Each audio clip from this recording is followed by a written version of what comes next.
The blood rushed to my fingertips, making them tingle as I held the keycard to my own hotel, watching my sister block the entrance. My father's booming laughter echoed from inside the Grand Azure's lobby, the lobby I designed, the hotel I owned, while I stood outside like an unwanted solicitor. "You can't seriously think you're coming in," Vanessa said, her voice dropping to a condescending whisper. She adjusted her designer dress, a knockoff I recognized immediately from the preliminary sketches my designer friend had shared during our lunch last week, and planted herself more firmly in the doorway. "This is the Grand Azure, Ellie. The tasting menu alone costs more than you make in a month." If she only knew I'd personally created that menu with our Michelin-starred chef. "He's my father too," I said, my voice steadier than I expected. The small envelope in my clutch, containing the deed to a vacation villa in Tuscany, one of the Grand Azure's most exclusive properties, suddenly felt heavy. "My name is Eleanor. I'm 38 and a hospitality entrepreneur. This is the story of how I reclaimed my place at a table I actually owned." "Mom and Dad were very specific," Vanessa continued, checking her reflection in the glass doors. "They only want successful people here, people who won't embarrass the family." The irony struck me like a physical blow. Just yesterday, I'd signed off on a $100 million expansion of the Grand Azure chain. Today, I was apparently too embarrassing to enter my own hotel. I fought the urge to laugh as the absurdity of the situation crashed over me. 10 years ago, when I decided to leave the family's small accounting firm to pursue hospitality management, they'd all but disowned me. My father's words still resonated in my memory. No daughter of mine is going to be a glorified waitress. So I'd let them think what they wanted, let them believe I was struggling in restaurant management. Meanwhile, I'd built Azure Hospitality Group into one of the most successful luxury hotel chains in the country. The glorified waitress now owned 35 five-star hotels across 3 continents. "Eleanor," my mother's sharp voice cut through my thoughts as she appeared behind Vanessa. "What are you doing here? We discussed this." No, they had discussed it. I'd received a text message from my mother this morning. "Don't come to Dad's birthday. It's at the Grand Azure. You can't afford it. Don't embarrass us." "I brought a gift," I said quietly, holding up the small envelope. "Oh, what is it? A gift card to Olive Garden?" Vanessa laughed. "Or did you scrape together enough tips to buy him something from the mall?"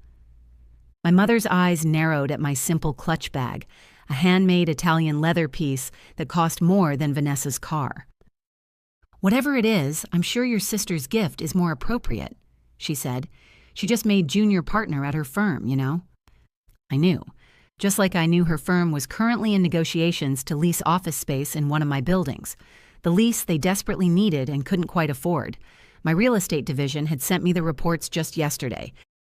"Vanessa's doing so well," Mom continued, warming to her favorite topic.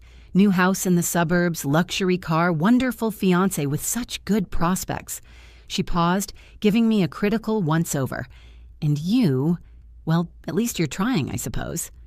I thought about my penthouse overlooking Central Park, my collection of rare sports cars, the private jet I'd flown in on this morning. "Yes, Mom, at least I'm trying." "Speaking of trying," Vanessa smirked, "that dress, couldn't you have made an effort? This is the Grand Azure, not some diner." I ran my hand over the sophisticated black silk, custom-made by one of Paris's most exclusive designers, the same designer who had refused to make anything for Vanessa last month, a detail I'd learned when my stylist mentioned the incident during my last fitting. "It's what I could manage," I said mildly. "Well, you can't come in," Vanessa declared. "We reserved the entire VIP floor. It's for family and distinguished guests only." The VIP floor, my VIP floor, the one I'd personally redesigned last year, down to selecting every piece of artwork and crystal chandelier. The distinguished guests being, I asked, genuinely curious about who they'd invited. "Oh, you wouldn't know them." My mother waved her hand dismissively. "The Andersons. They own that successful law firm. The Blackwoods.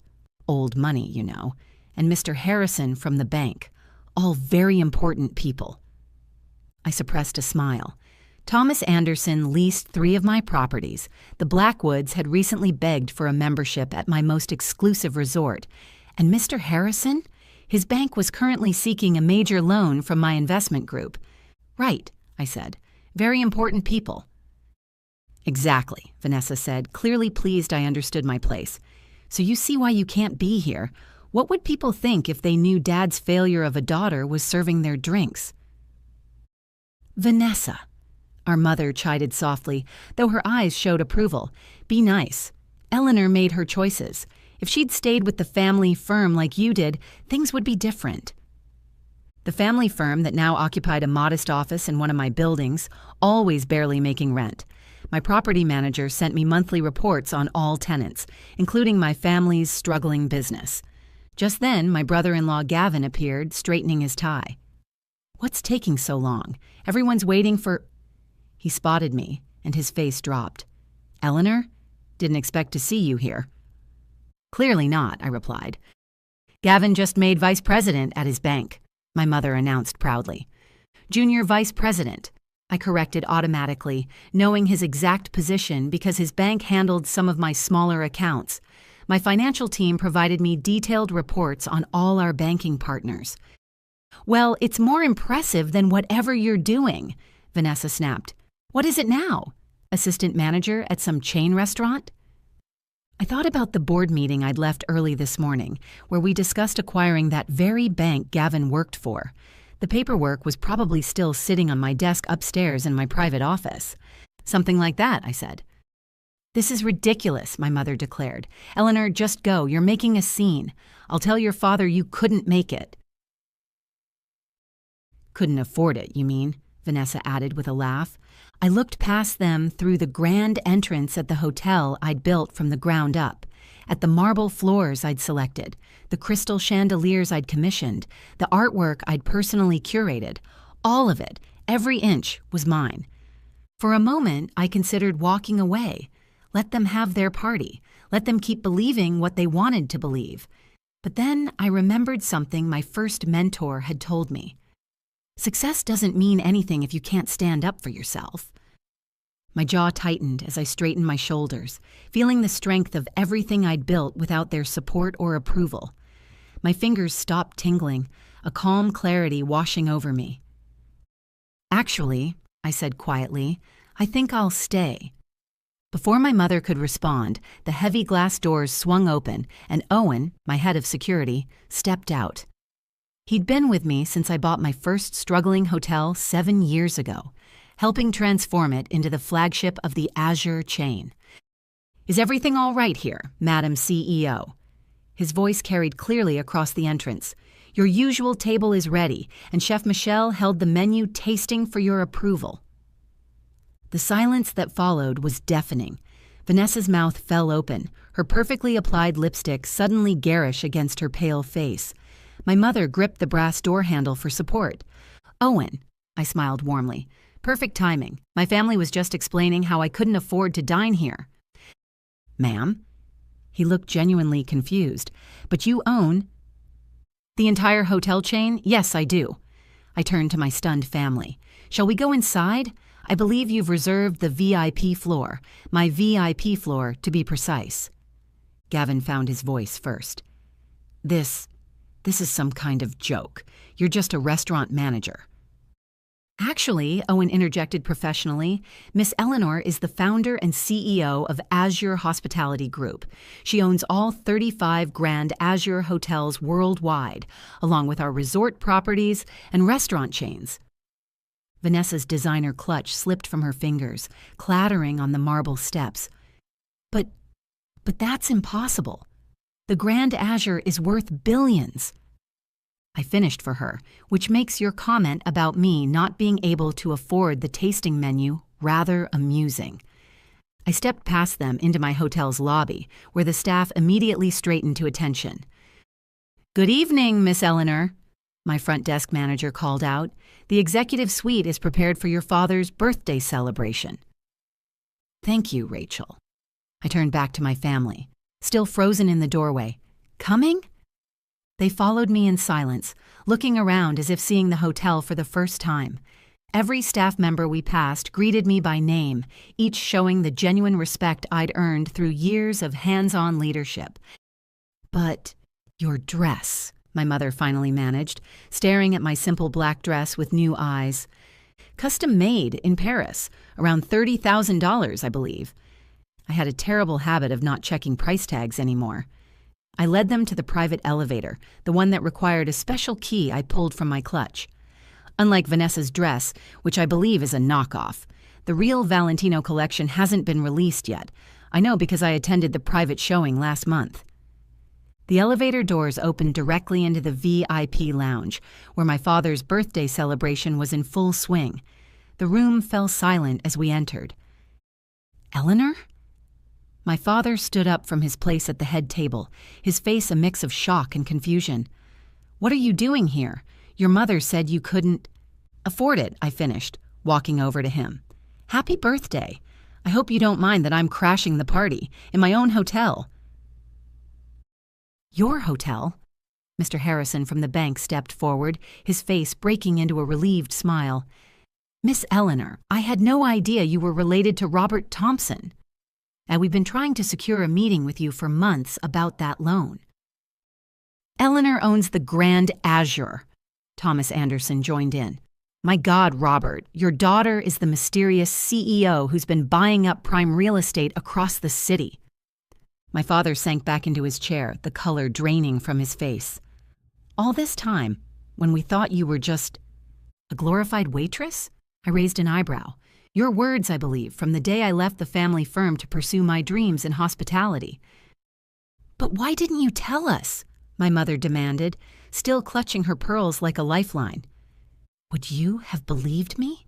I asked quietly. You didn't believe in me 10 years ago when I needed your support.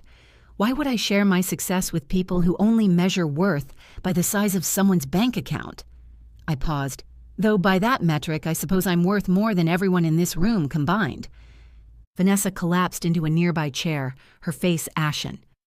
The villa in the south of France I tried to rent last summer, the one that was mysteriously unavailable? Mine, I confirmed. My property manager forwarded me your reservation request, not realizing the connection. I glanced at Gavin. Just like the office building your firm is struggling to lease, Gavin, and the resort membership you've been waitlisted for, Mother.